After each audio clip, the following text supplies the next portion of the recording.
Hi everyone, in today's video I'm going to read out segments from the book The Bliss of the Celibate by Julian. I downloaded and read the book yesterday, a PDF of it, and I found it very interesting.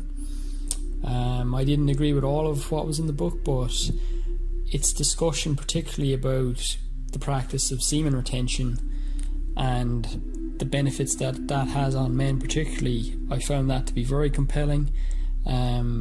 A lot of truth there, a lot of wisdom, and I wanted to share that, some of the most important parts of that in this video here. So I'm going to read out parts of the last few chapters. The first one, it talks about the benefits of sexual restraint. The next one, it talks about some of the benefits on men particularly. And then the finishing chapter I'm going to read, it talks about the differences between men and women, the advantages and disadvantages that each gender has when it comes to spiritual progression and also sexuality and celibacy. And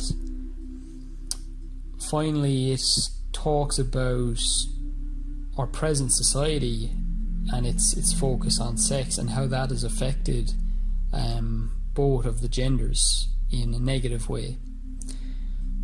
So without further ado, I'll start reading. So this material was written from a male perspective, and men are sexually very different from women. Also, it is more difficult to attain celibacy and sexual self-restraint for a male.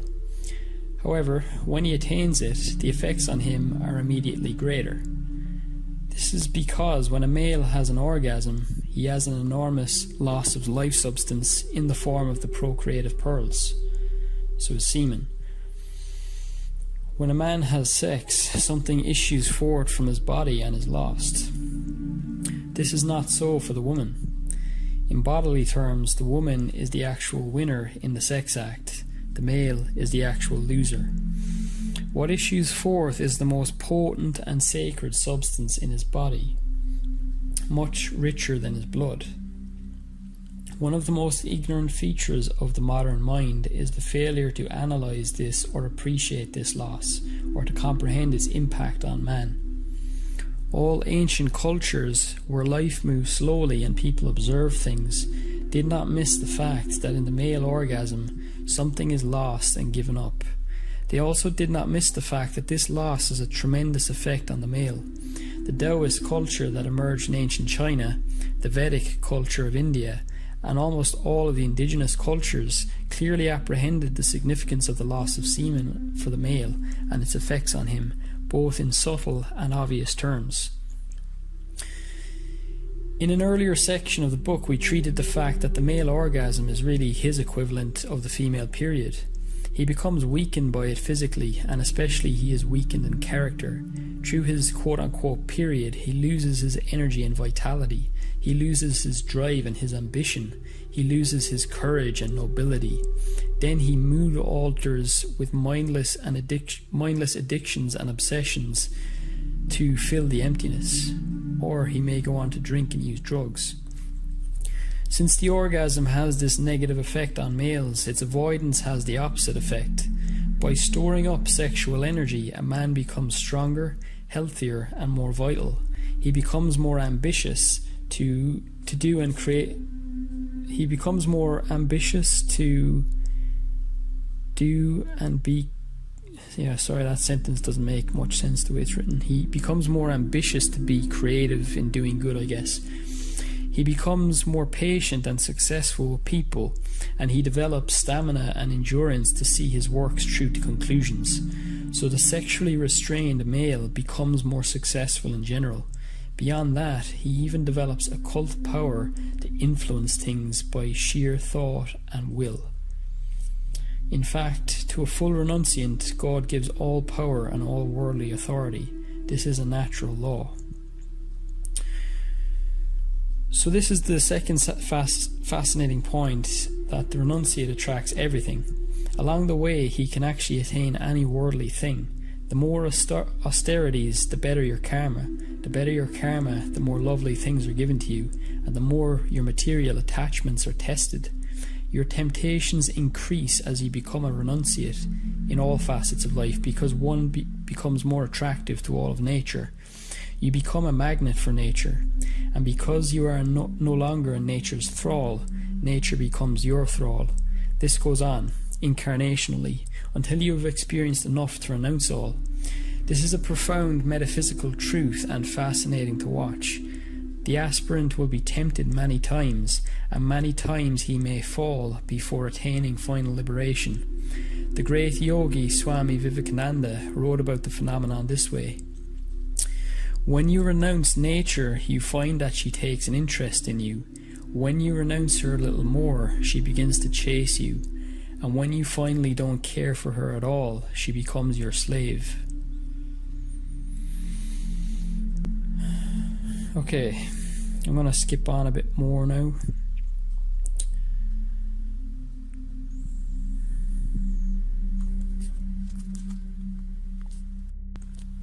So in the intervening chapters, actually, it talks about the stages of descent into sexual perversion, which is something that pretty much all men in the modern world have or are experiencing, starting in teenage years.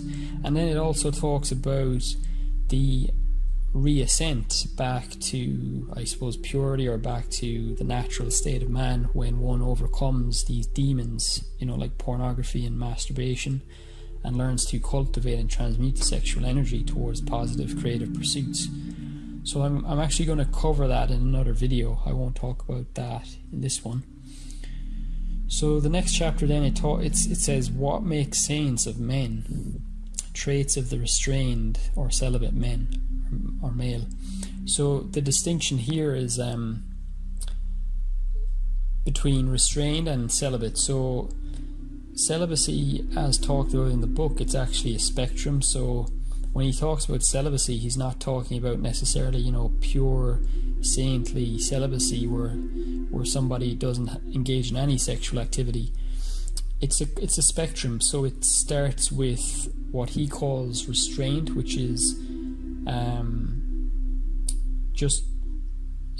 it's basically withholding the seed, so semen retention, but that would still include engaging in sexual intercourse in some form, whether it be karetsa or like Taoist practices, or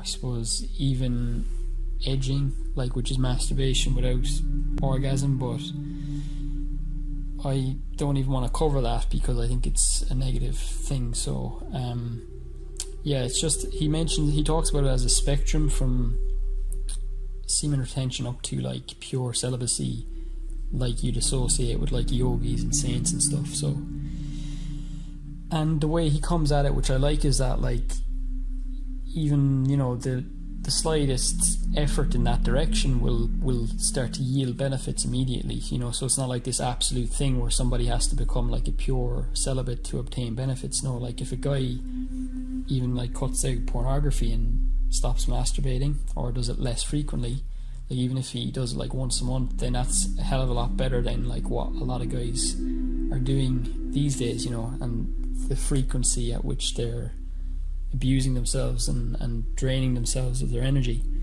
And it's just a progressive ladder, as he lays it out in the book, that the further you go, the more benefits you'll accrue. Now, in terms of myself, personally speaking, I don't, well, who's to say what could happen, but I don't at present wish to go to the absolute extreme with this. Right now I'm just focused on semen retention, because I find that when I was masturbating, that I would feel a huge energetic hit after that, and I would feel less motivated and less creative, less focused, less on point. So I find it to be a hugely beneficial practice. When the time is right, and I find the right woman, I'd obviously like to be having regular sexual intercourse, but I'm still going to practice semen retention So I'd be interested in things like Karetsa,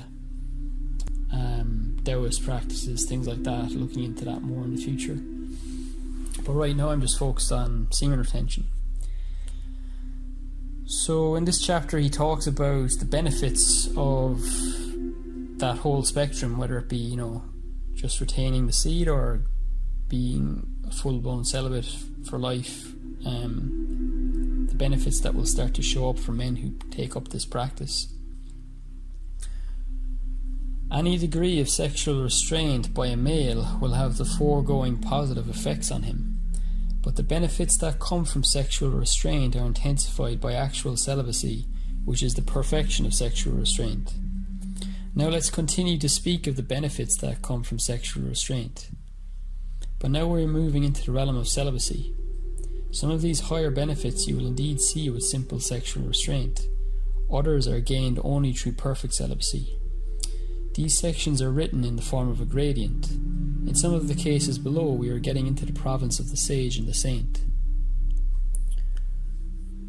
Few women seem sexually attractive to you. You begin to see men differently. You begin to feel less shy of other men because there is no possibility of any sexual attraction to them. You also begin to perceive the special nobility of the male, especially the ones who are sexually self-controlled. You develop a sense to distinguish those from men who are uncontrolled. You develop the instinct to know about other men sexually. You can feel their sexual thoughts and know if a man has recently masturbated or sexed. You begin to notice differences in other men as to stored up Shakti versus spent Shakti. You no longer feel as uneasy about openly discussing sexual matters with other men. The feeling of discomfort subsides in those situations. You begin to see women differently. Before, the cloud of your sexual attraction made most women seem desirable or even good. Now you are becoming more discriminating. You are more aware of their inner natures, and few of them seem so good or desirable as before. You no longer masturbate, even in semi-sleep states. You only have erections in the dream state. You experience a noticeable increase in daily energy. You develop virya. As stated before, the sexual energy and the sexual substance are the most potent thing physically and spiritually that exist in the body of man. Just as wasting and losing it have deleterious effects, it follows that there are positive effects from respecting and retaining it. In the languages of peoples who have a spiritual culture, there exist various terms relating to sexual culture and the effects of sexual culture and restraint. One of these words is virya, from India. Virya refers to noticeable qualities of character and countenance that come to the celibate male. The Yoga Sutras of Patanjali state, on becoming established in continence, celibacy, virya is attained. In some sutra translations, the English word vigour is used instead of virya. A celibate man develops noticeable virya. Virya is a pronounced vitality that comes from the stored up sexual energy. Virya means the increase of masculine qualities such as strength, stamina, energy, clarity, patience, and evenness. It also refers to a kind of aura, nimbus, or shine that attends the sexually restrained man. Virya begins to show up quickly in a celibate male and keeps on building. This is a simple natural law due to his retention of the sacred male energy.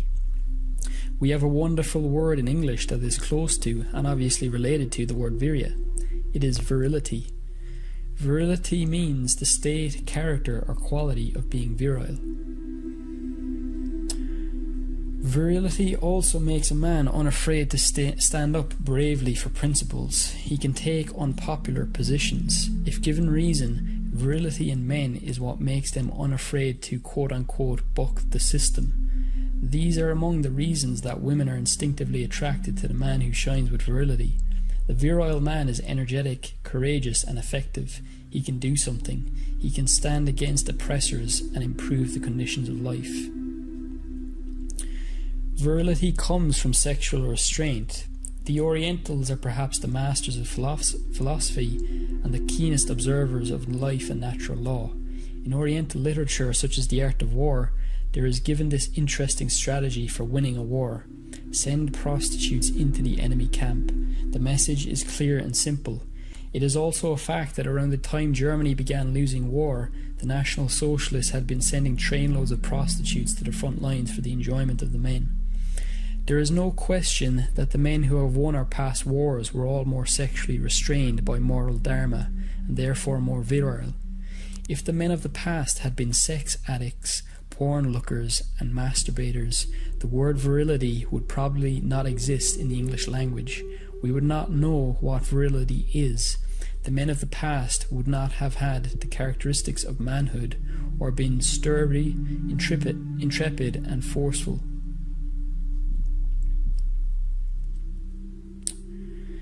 Let's look at more of the benefits of abstinence and look at more great words. Sexual restraint is a component of worldly success of men, but it becomes doubly important in spiritual endeavours. Controlling the mind, as done in meditation, is often described as the most difficult and exhausting of all worldly works. So the thing that gives man virya, virility and energy is also needed for the advanced spiritual life of the yogi, monk or saint. The wonderful Vedic saint Ramakrishna stated, "The first evidence of a man's progress in spiritual life is a strong grit." Sounds a lot like virya and virility. From experience, man has long known that sexual restraint is linked to character and courage. Roman legionnaires were prohibited from any sexual activity while on military campaigns. Here, Ramakrishna has linked spiritual progress to sexual restraint, which is what gives the grit. He is basically saying that when a man has made spiritual progress, he becomes sexually restrained, and this in turn is evidenced naturally as grit, more firmness of character and courage. Conversely, unrestrained and wanton sex destroys the character of man and takes away his courage. Now we will continue on with those higher benefits of sexual restraint. You exhibit the quality of techas, or effulgence. Here is another great word from the yogic lexicon of India. Techas refers to the sparkle in the eyes and the glow of vitality and charismatic aura around the face and body of a celibate saint or yogi. You are sick less often. Many health problems will be mitigated or disappear entirely. You need less sleep.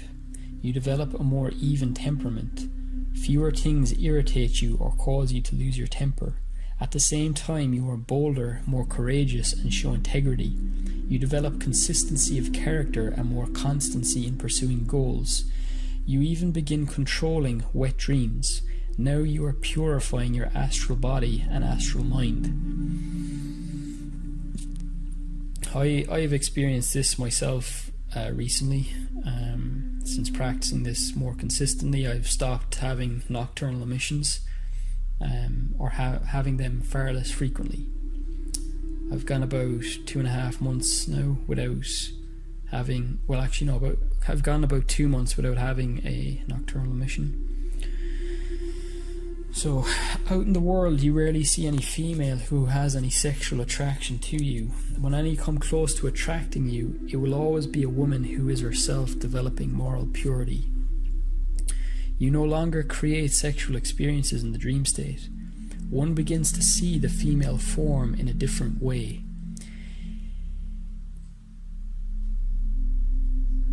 In the sex-addicted condition, the female form seems to have a supernatural power over the male mind.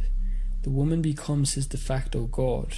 This chronic and widespread situation today explains much of what is going on in our society, especially vis-a-vis women and their attitude towards men and their growing attitudes about themselves. Through celibacy, the male begins to see the female form for what it is, simply a biological construction shorn of any magical power. The male begins to notice the purely animal nature of the female body.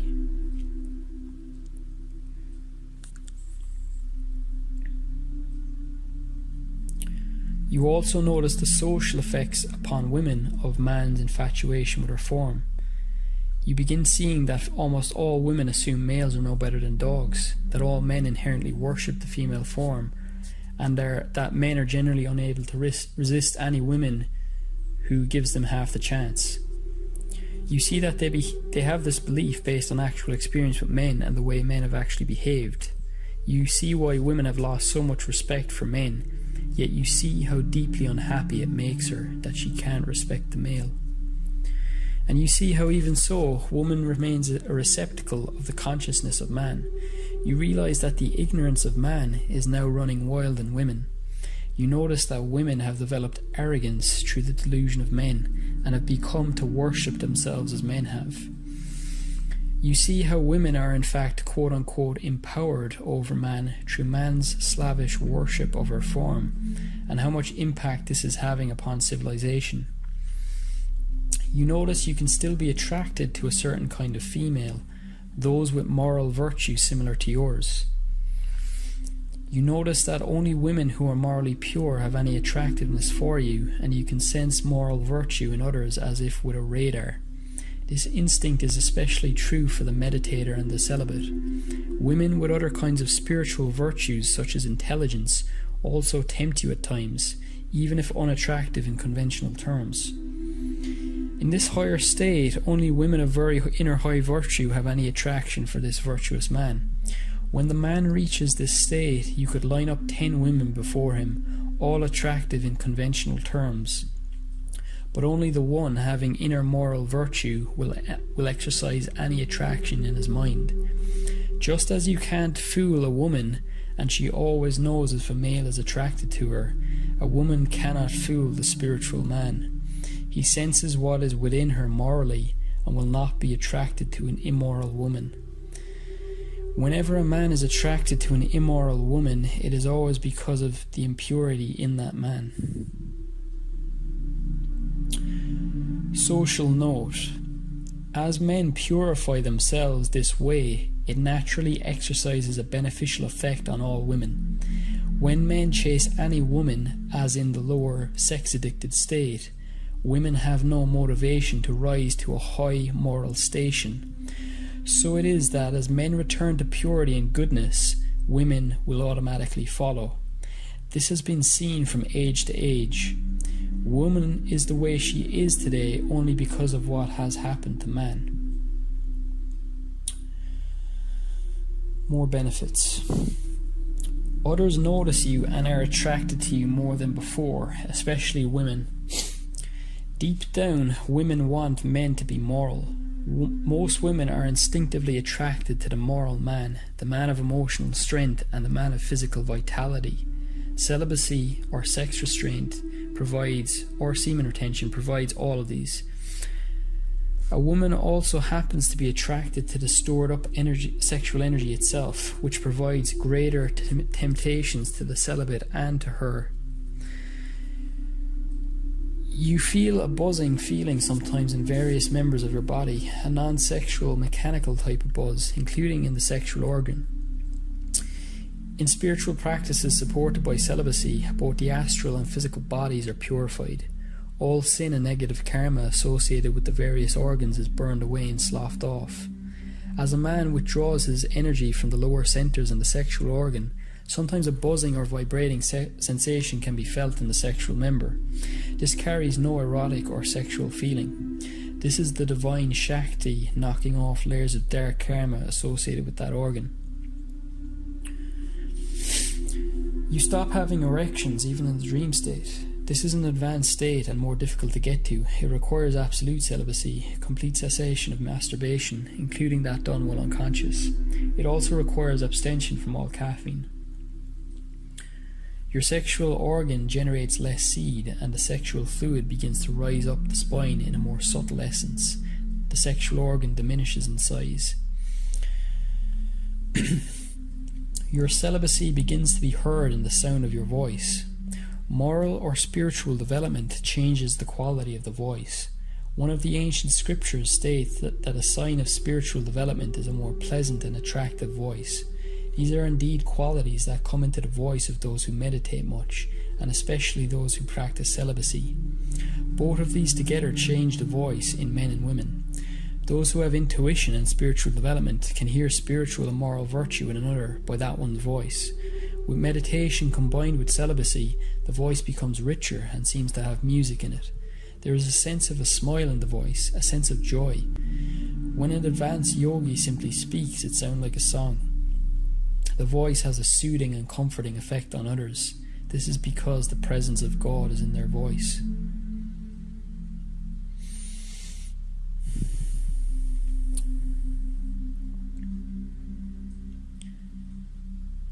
You find it harder to find others like you. Occasionally you do, and there is great respect. You love solitude. Your thoughts are found to have more effect. Your words are found to have more effect. Your thoughts are found to influence your surroundings. People who spend time around you become more like you. Whatever spiritual realization you have, you become able to pass it on to others. You become able to pass knowledge to others by look, touch, or thought.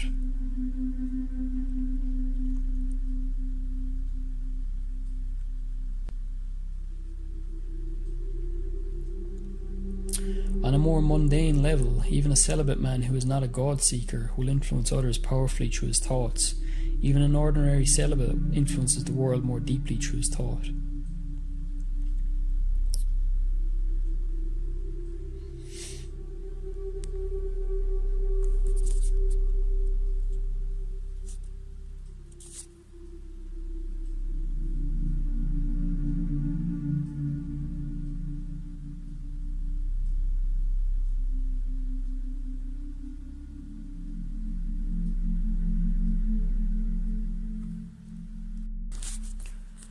Yeah, so I'm actually going to leave it there early for this video. I'm going to leave the discussion of the differences between men and women and their different advantages and disadvantages spiritually and sexually, and also talking about the effects that our present society has on both men and women in terms of their sexuality and their spirituality. So I'm going to cap it off there for this video, just leaving it on that for the benefits, some of the benefits of semen retention and varying levels of celibacy, especially for men. And that's from the book The Bliss of the Celibate by Julian Lee. Great book. And I'll create some of those future videos discussing other chapters from this book. But that's it for now. Hope you liked the video. If you did, give it a thumbs up, and if you're not already, subscribe to the channel, and I'll see you in the next video. Thanks.